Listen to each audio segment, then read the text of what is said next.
lot of people ask me why mentoring is so important in planning. And certainly mentoring is important for everybody. But I think there's two things different about the planning profession that makes mentoring so important. The first is in planning school, even though at Cal Poly Pomona where I teach, we try and make planning grounded in practice and we get students in the community doing studios. But still, in planning education, a student learns many theories, how to plan, theories of how cities and regions work, and the theories are not all reconcilable or neatly fit together.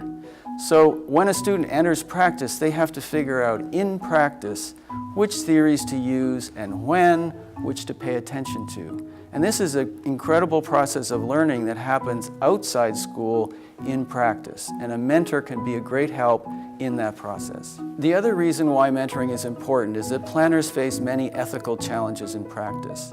And there aren't clear-cut right and wrong answers as much as a process required so young planners can reason through what to do in specific situations. And this is another area where having a mentor is a great asset to a young planner. Part of my effort in mentoring has taught me that there are many different types of mentoring and that we shouldn't think of it as just one thing, such as a kindly, experienced person offering advice and support. In my reflection on mentoring, I see that there's at least 4 types of mentoring. There's mentoring that helps students launch their career and relaunch them for their second or third jobs. There's mentoring that provides professional coaching, helping a planner learn how to do a task better or figure out how to solve a problem or a sticky political issue. A kind of mentoring that people often don't recognize is what I call mentoring by doing. That is when you're being mentored by working alongside with an experienced planner on a task, whether that be writing a staff report, making a public presentation at a community meeting, or answering questions from the council. And the last type of mentoring that is more broad is life coaching, where planners and students are considering broader questions of their purpose in life and figuring out how that connects to a planning career.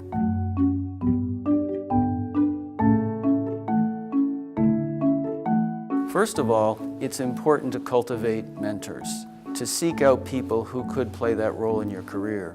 I know when I started my career, I didn't really understand that, and I didn't seek out mentors, and slowly over time, some of them sought out me, and I benefited so much from that experience.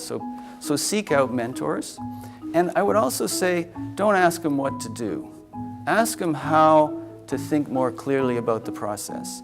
Then you will be empowered to make good decisions rather than being reliant on your mentor.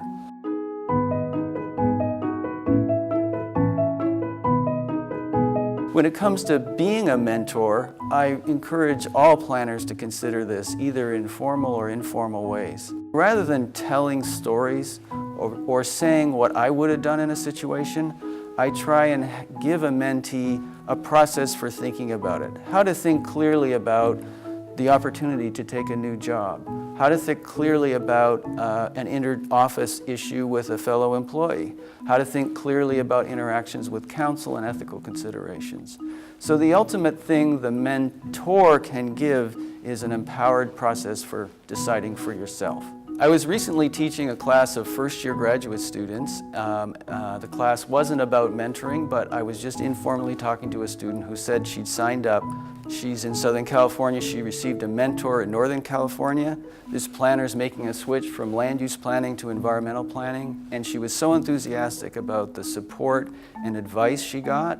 She got help in preparing for the interview. She got help in seeking how to explain her switch from land use planning to environmental planning. So if you'd like one-on-one mentoring, I'd encourage you to sign up for the Mentor Match program held at the APA National Conference.